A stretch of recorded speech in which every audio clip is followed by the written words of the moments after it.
પહેલગામ આતંકી હુમલા બાદ હાલ રાજ્યભરમાં આ પ્રકારે પોલીસનું કોમ્બિંગ ચાલી રહ્યું છે, કડક કાર્યવાહી થઈ રહી છે। રાજકોટમાં તમે જોયું કે અલગ અલગ જગ્યાઓમાં પોલીસે સર્ચ હાથ ધર્યું અને કડક કાર્યવાહી ચાલી રહી છે। અમદાવાદમાં પણ આ પ્રકારે જે સર્ચ ઓપરેશન કરવામાં આવ્યું, 400થી વધારે ઘૂસણખોરોને પકડી પાડવામાં આવ્યા। આ તસવીરો અમદાવાદની છે। પકડાયેલા શંકાસ્પદ બાંગ્લાદેશીઓના પરિવારજનોએ હોબાળો મચાવ્યો। અમદાવાદ ક્રાઇમ બ્રાન્ચ પર 457 અટકાયત કરાયેલા લોકોની તપાસ ચાલી રહી છે। મોટી સંખ્યામાં પોલીસનો કાફલો ક્રાઇમ બ્રાન્ચ પર તૈનાત કરવામાં આવ્યો છે। મોડી રાત્રે ચંડોળા વિસ્તારમાં સર્ચ ઓપરેશન કરાયું, જેમાં શંકાસ્પદ 400થી વધુ ઘૂસણખોરોને પકડવામાં આવ્યા।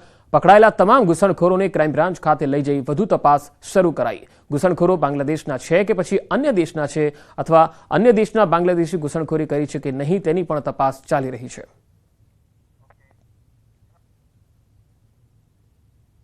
અમદાવાદ પોલીસ દ્વારા શહેરના મણિનગર વિસ્તારના ચંડોળા તળાવમાં ગઈકાલે રાત્રે સર્ચ ઓપરેશન કરી અને 457 જેટલા બાંગ્લાદેશી શંકાસ્પદ લોકો જે છે તેઓને અટકાયત કરવામાં આવી હતી અને તેઓને અમદાવાદ ક્રાઇમ બ્રાન્ચ ખાતે લાવવામાં આવ્યા હતા અને અત્યારે પણ તેઓની પૂછપરછ કરવામાં આવી રહી છે। તેઓ પાસે જે પણ આધાર પુરાવાઓ છે કે કેમ તેની તપાસ જે છે તે અમદાવાદ ક્રાઇમ બ્રાન્ચના અધિકારીઓ કરી રહ્યા છે। અને બીજી તરફ આપ જોઈ શકો છો કે આ જે પકડાયેલા જે શંકાસ્પદ બાંગ્લાદેશીઓ છે અને તેમના પરિવારજનો છે, તેમની મહિલાઓ છે, તેઓ જે છે તે અહીંયા હલ્લો મચાવી રહ્યા છે। અમદાવાદ ક્રાઇમ બ્રાન્ચની બહાર જે આપ જે આ દ્રશ્ય જોઈ શકો છો કે મોટી સંખ્યામાં પોલીસનો કાફલો પણ અહીંયા ઉતારવામાં આવ્યો છે અને જે રીતે અહીંયા જે અટકાયત કરવામાં આવેલા જે લોકો જે છે શંકાસ્પદ બાંગ્લાદેશીઓ અને તેમના પરિવારજનોએ અહીંયા ડેરો જમાવ્યો છે અને તેમના પરિવારજનોને ખોટી રીતે અહીંયા લાવવામાં આવ્યા છે। તેઓ પાસે બધા જ પુરાવાઓ છે તેવા જે છે વિગતો સાથે અહીંયા જે આ મહિલાઓ જે છે તે હલ્લા મચાવી રહી છે અને જે છે તે ક્યાંક ને ક્યાંક અહીંયા જે અટકાયત કરેલા લોકોને છોડવાની જે છે તે માંગ કરી રહ્યા છે અને હાલ મોટી સંખ્યામાં અહીંયા જે 400થી 57 જેટલા પકડાયેલા બાંગ્લાદેશીઓ જે શંકાસ્પદ વ્યક્તિઓ જે છે તેઓના પરિવારજનો જે છે તે ક્રાઇમ બ્રાન્ચ ખાતે હલ્લો અત્યારે મચાવી રહ્યા છે।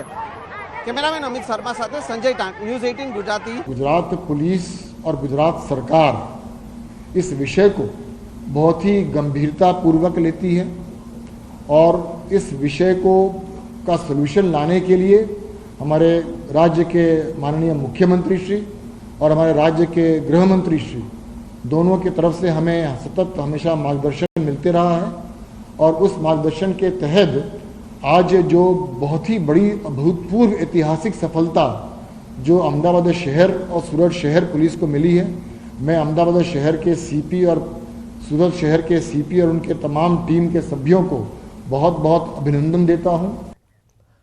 आतंकी हुमला बाद गुजरात पुलिस एक्शનમાં છે। અમદાવાદ સુરતમાંથી ઘૂસણખોરોને ઝડપી પાડવામાં આવ્યા। આ ઘૂસણખોરોને લઈ ગૃહ રાજ્યમંત્રી હર્ષ સંઘવીએ નિવેદન આપ્યું। ગુજરાત પોલીસનું આ સૌથી મોટું ઓપરેશન છે। અમદાવાદ પોલીસે 890 અને સુરત પોલીસે 134 લોકોને અટકાયત કરી। બંગાળના માધ્યમથી ગેરકાયદે રીતે બોગસ ડોક્યુમેન્ટ બનાવી ગુજરાતના અલગ અલગ વિસ્તારોમાં રહી ચૂક્યા છે। ઝડપાયેલા લોકોમાં ડ્રગ્સ કાર્ટિંગ અને હ્યુમન ટ્રાફિકિંગ સાથે પણ સંકળાયેલા છે। અગાઉ સ્લીપર સેલ માટે કામ કરતા હોવાનું પણ સામે આવ્યું। આ તમામ લોકોની ગતિવિધિ ગુજરાતમાં શું હતી તે તપાસ થઈ રહી છે। હર્ષ સંઘવીએ ચેતવણી આપતા કહ્યું કે ઘૂસણખોરો સરેન્ડર કરે નહીં તો આકરી કાર્યવાહી થશે।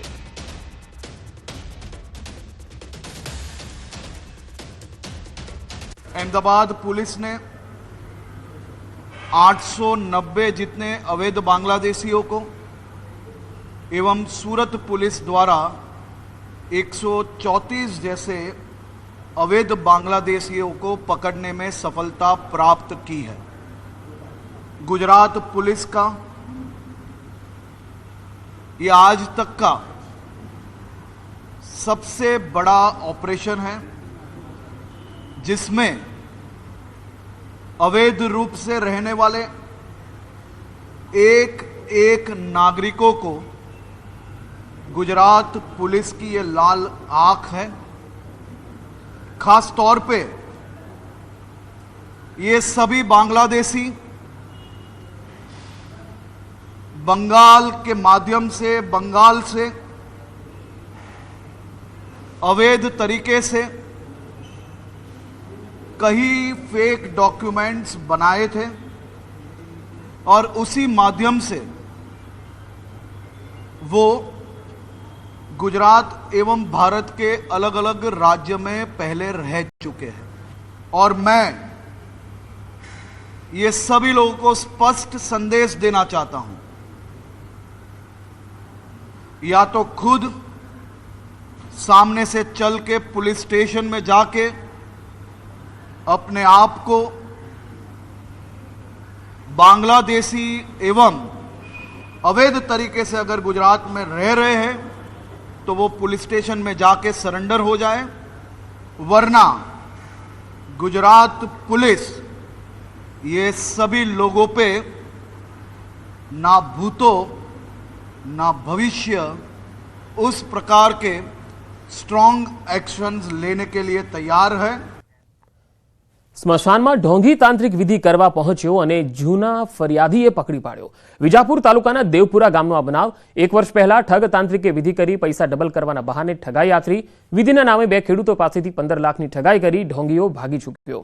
પરંતુ 1 વર્ષ બાદ ફરી સ્મશાનમાં દેખાતા પોલીસને જાણ કરી પોલીસે આરોપીને મહેસાણા હાઈવે પરથી પકડી પાડ્યો। આરોપી તાંત્રિકની ગાડીમાંથી વિધિની ઘણી સામગ્રીઓ પણ મળી આવી। અમારું છેતરપિંડી કરી તમે આટલા પૈસા લો તો મેં તમારે આટલા પૈસા પાડી આલશું આમ કરીશું કરીને મારા જોડે ખોટી તાંત્રિક વિધિ કરી આમ કરી એમ કરીને અમારું ચીટિંગ કરી દીધું। વડોદરામાં નશામાં ધૂત યુવકે તોડફોડ કર્યાનો આરોપ છે। નાગરવાડા નવી ધરતીમાં નશામાં ધૂત યુવકે વિસ્તારને માથે લીધો। માથાભારે ચેતન રાણા નામના યુવકે ગાડીઓના કાચ તોડ્યાનો આરોપ પણ છે। સ્થાનિકોએ ચેતન રાણાને જાહેરમાં મેથી પાક ચખાડ્યો। માથાભારે શખ્સ અને સ્થાનિકો વચ્ચેની મારામારીનો વિડીયો વાયરલ થયો। તો ગાડીઓમાં તોડફોડનો આરોપ છે। 2 અલગ અલગ તસવીરો આપણે બતાવી રહ્યા છીએ કે વડોદરામાં સ્થાનિકો અને માથાભારે તત્વો વચ્ચે મારામારી થઈ હતી। આ તસવીરો તમે જોઈ શકો છો। નશામાં ધૂત એક યુવકે તોડફોડ કરી હતી, વાહનોમાં તોડફોડ કરી હતી, કાચ તોડ્યા હતા।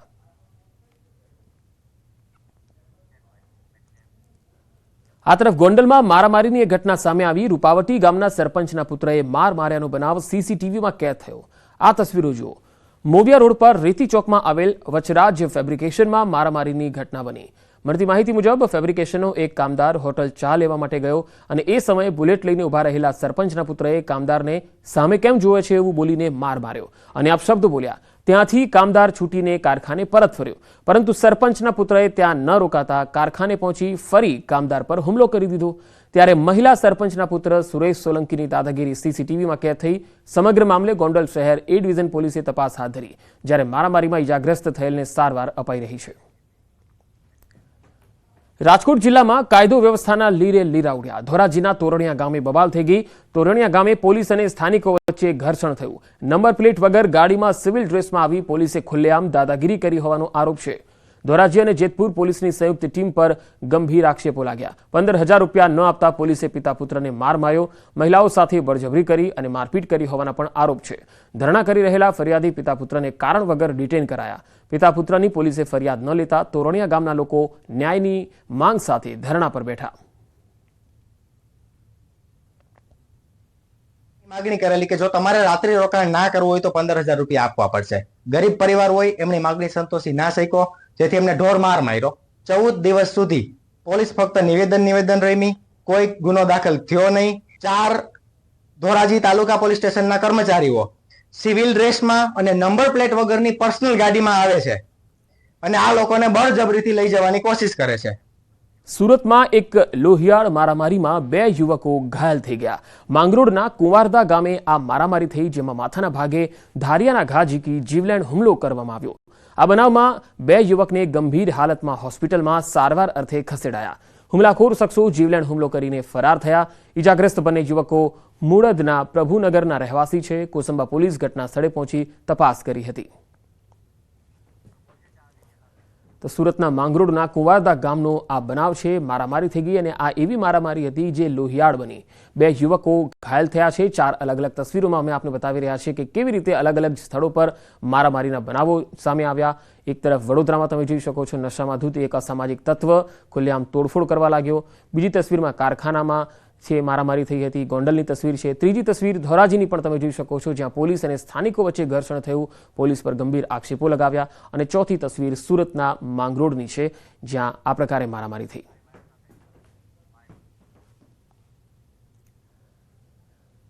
રાજકોટ શહેરમાં મોતનો બનાવ સીસીટીવીમાં કેદ થયો. યુવાનનું માત્ર 27 સેકન્ડમાં મૃત્યુ થઈ ગયું. રમકડાની ફેક્ટરીમાં કામ કરતા યુવકનું મૃત્યુ થયું. ગોંડલ ચોકડી પાસે રમકડાના કારખાનામાં બનાવ બન્યો. 24 એપ્રિલના રાત્રિના 10 વાગ્યા આસપાસ યુવકનું મોત થયું. યુવકને સિવિલ હોસ્પિટલમાં ખસેડાયો હતો. ત્યાં ડોક્ટરે મૃત જાહેર કર્યો. તો 27 સેકન્ડમાં જ યુવકનું મૃત્યુ થઈ ગયું. આ તસવીરો જુઓ. રાજકોટમાં મોતનો બનાવ સીસીટીવીમાં પણ કેદ થયો હતો. હાલ સમગ્ર મામલે પોલીસે તપાસ હાથ ધરી છે. આ યુવકને સિવિલ હોસ્પિટલમાં ખસેડાયો હતો, જ્યાં તબીબોએ તેને મૃત જાહેર કર્યો.